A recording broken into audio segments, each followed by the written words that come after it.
Namo Vishnupadaya Krishna Prastaya Bhutale Srimati Bhakti Vedanta Shamini Tinamane Namaste Saraswati Deve Gauravani Pracharine Nirvisesa Sunyavadi Paschata Desatarine Om Aginat Mirandasya Ginangana Salakaya Chaksuran Militan Jena Tasmai Sri Guruve Namaha.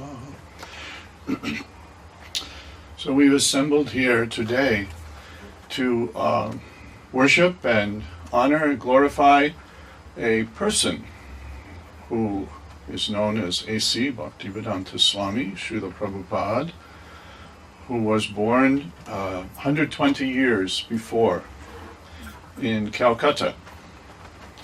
British Calcutta, it was under the British Raj. In fact, it was the capital of the British Empire in India, the British Raj. And the city of Calcutta was a very prosperous and modern city. Actually, in many ways, it had surpassed London because of the prosperity that the British Raj had acquired by taking over large swaths of India. If you've ever gone to Calcutta, you'll see very large apartment buildings. They look like old apartment buildings. In fact, those were private homes, now divided up into 6 or 10 apartments. And the streets used to ply, you'd see Rolls Royces, the long Rolls Royces with the separate cabin in the back and the chauffeur in the front in the small little round seats on the running boards so that a man could sit there, and when they came to turn, he would jump off and direct the traffic so that the aristocrat could turn unimpeded. The streets were washed daily, entirely hosed down in British Calcutta. Twice, I think. Twice a day. Was it? Well, the tide comes up twice. Maybe they did wash it twice. Said that. Said twice. Twice a day. Oh. So, Srila Prabhupada was born in 1896, and he mentions that this was the same year that the preaching in the Western countries was begun. Book distribution was begun by Srila Bhaktivinoda Thakur when he sent his first literature to McGill University, the Bhagavad. It was the Bhagavad, right? Sri Chaitanya Mahaprabhu, his life and precepts. It was Sri Chaitanya Mahaprabhu, They Life sent and us Precepts. several, actually. We found a copy of McGill, but there were others. Bangkok, all over the Yeah, all world. kinds of places. Broadcast. Right. So I wanted to give a little bit of context to Srila Prabhupada's person and time and place. I think it's important that, of course, we can glorify anecdotally, recall so many sweet personal anecdotes about Srila Prabhupada and be amazed and be endeared. We can also talk about his great work. But what made him so important in the entire context of universal history, I think is important to consider. We're told in the Vedas are the collection of all knowledge, actually the full collection of knowledge that was ever achieved by even the extraterrestrials, the very high extraterrestrials we know as the Devotees, and the rishis, who were the most elevated persons in most elevated societies. And amongst those rishis even, they themselves appointed the most elevated and most advanced, and all of them collectively passed down the Vedic knowledge. All of the knowledge on the earth originally, all of the deep knowledge on the earth originally descended through these great devatas, or the high extraterrestrials, starting with Lord Brahma. So it's explained in the Veda where the Veda originates. In fact, in our beloved Srimad Bhagavatam, in the very first verse, we see that the Lord himself imparted knowledge to the first created being, Brahma. Tene Brahma Rida Adi Kavaye. Into the heart of Brahma, he heard the absolute truth, the sound vibrations which contained all of the wisdom and all of the knowledge about the entire creation and about the spiritual world. And he passed it on to Narada. Narada passed it on to Vyasa. Vyasa to Madhva. There's a long line of great saints, great rishis, who we're talking in terms of billions of years, passed on this original sound vibration that Lord Brahma heard, which fully enlightened him. And the important point here is they passed it on not only unimpeded, but they elaborated it, they illuminated it over many, many generations. So this is a very mystical and extremely important process to understand our parampara, how the knowledge, how the wisdom of Veda is passed down. The sound vibration, Sabda Brahman, has a quality that we're not accustomed to. It is a sound that exists in the spiritual plane, although it can be perceived in the heart. Just like Lord Brahma, when he heard Lord Krishna's instructions, it doesn't say that he heard it in the ear. It's very interesting. He didn't hear it in the ear. He heard it in the heart. This is a very special sound quality that goes into the heart. And Lord Brahma, being absolutely pure, had no false ego and no interest to distort it. So he passed it on in that way. Narada took it in the same spirit, passed it on in that way. Vyasadeva passed it on in perfectly same order, while each gradually illuminated it. Because coming from Brahma, Brahma could just hear a few syllables, a few sounds, and he could intellectually unpack the full meaning. Then Narada further had to elaborate for Vyasa. Vyasa extensively elaborated. And each acharya passed on the same sound with their enrichment of illumination, of elaboration, without changing it. So they passed it down as it is. As it is. So there's a great significance in the title of Srila Prabhupada's Bhagavad Gita, of course, which we all know is Bhagavad Gita, as it is. So how did this person, Srila Prabhupada, have so much power and so much potency? Where was that energy coming from? Well, it's this, parampara. Just like an electric current that passes through high quality electric lines, it comes very strong, right? It comes with full power. So this was the significance of Srila Prabhupada in the context of everything. He was chosen, actually chosen, by his spiritual master to come to this country. And this was a part of a long cherished conspiracy of spiritual teachers to spread Lord Chaitanya's movement throughout the world in every town and village.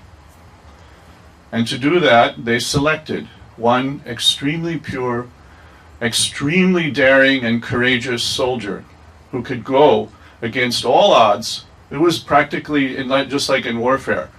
There's maybe a very important mission that requires such a dedicated soldier that he knows he'll never return. It's called a suicide mission. There's no return. You must be fully dedicated. Right? Only a very, very heroic and dedicated soldier can be chosen for such an assignment. So this long line of saints and sages had been waiting for the right moment, preparing for the moment. In fact, Bhaktivinoda Thakur began the book distribution and described the organization in the Namhat, the form of Namhat, the marketplace of the holy name. There's a beautiful poem where he explains how we'll organize to spread the glories of Lord Krishna throughout the world. He was planning it. And he prayed to his dear Lord Krishna for a ray of Vishnu to be born who could take this message further. And that was, of course, his son, Bhaktisiddhanta Saraswati. It's interesting to note that in Srila Prabhupada's passports, in Indian passports, at least in those days, there's a line where you have to fill in who was your father. I have 3 of Prabhupada's 7 passports. There were 7 in total. He gave me 3. And in every one of them, he's written in by hand, H.D.G. Bhaktisiddhanta Saraswati Goswami Prabhupada. This is not just an affectionate, sort of gesture. It's much more than that. It's a fact. He was testifying to the governments of the world who his father was. And the son carries the seed of the father. He carries the potency of the father. He carries the nature of the father. We're told that Srila Bhaktisiddhanta, his guru, wanted to come to the West and preach for 10 years. And so he did, through his son, Srila Prabhupada. So there's a long line of support and intention that comes from all the way back to Lord Krishna speaking originally to Lord Brahma, and it being passed down carefully through the years, through the millions and billions of years. So that when this Kali Yuga came, it was well known, just like you don't have to be a weatherman to know that there will be a winter. We're now in the peak of summer, but we all know we'd better keep our coats handy because in 3-4 months there's going to be a winter. So the rishis, the wise saints, they know that this time will come when you'll have cities that look like this, with utter chaos, and their business is degradation. The business of life is degradation, right? They say the business of America is business, but what is that business? The business is to declare war on Mother Earth. That's the business of America. We're at war with Mother Earth. Gouge her out, cut down her forests, pollute her waters, kill the most important alchemist of loving nature, the mother cow, who gives us the kindness that she has in her heart, passes it on through her milk, so that we too can become gentle. Right? In Vedic, in India, you'll see people are very gentle. Even today, they're very gentle. There's a tradition of gentility. They drink milk. In Rome, they drank wine. The Mongols, they drank copious amounts of horse milk. Right? And they had a nature, an energetic, aggressive nature. And those who drink cow's milk, they develop the kind and loving motherly nature of cow. So our business in this country is to destroy all of this, to erect slaughterhouses, to kill the mother, to kill our own mother, who's just offering us milk. She's innocently offering us milk. So this is the business of America. And the rishis knew long ago that it would come to this, and it will get worse. As we see, it's getting worse daily. Everyone in this room, I'm sure, is aware. There are some people arguing, no, it's just being reported more. It was always bad. This is not true. I can tell you this is not true. When I was young, which was a long time ago, I'm 65, so that's a long time back. So take it 55 years back. In order to frighten us as children, they would have to tell us about Jack the Ripper. Jack the Ripper was 70 years before in Victorian England, and he only killed 5. And they were still Jack the Ripper. We were looking under our beds. Oh, there's Jack the Ripper's going to come in. Because there was no such thing as mass murdering. It hadn't happened. It didn't happen. So, things have progressed. And this was known. These are modern times. And we are very proud to be modern, aren't we? The very word itself is pregnant with arrogance.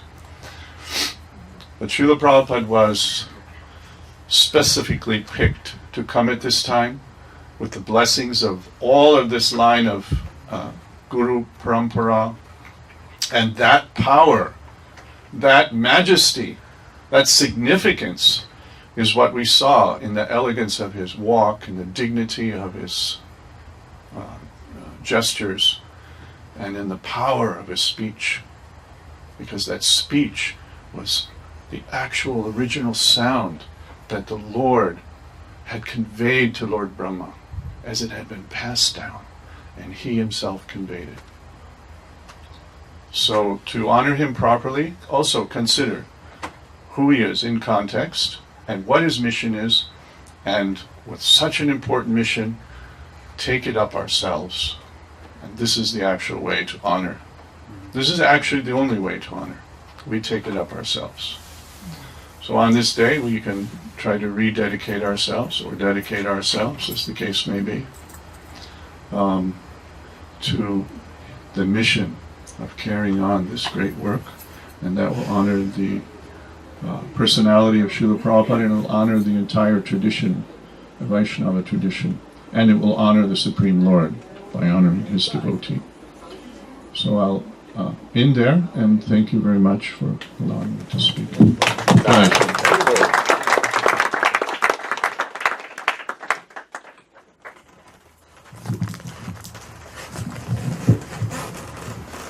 Ryan? More senior devotees like Rameshwar? I'll call on him. I want to speak with him first. So, one of the responsibilities of MC is to remind people to speak briefly. So our subsequent speakers, so that others will get a chance, please try to do that. This is a very different kind of glorification of our founder Acharya. Some just read offerings and some speak in different ways, so the rules are very relaxed this evening, 26 2nd Avenue, other than keep to the time limit. Radharayan, Prabhu.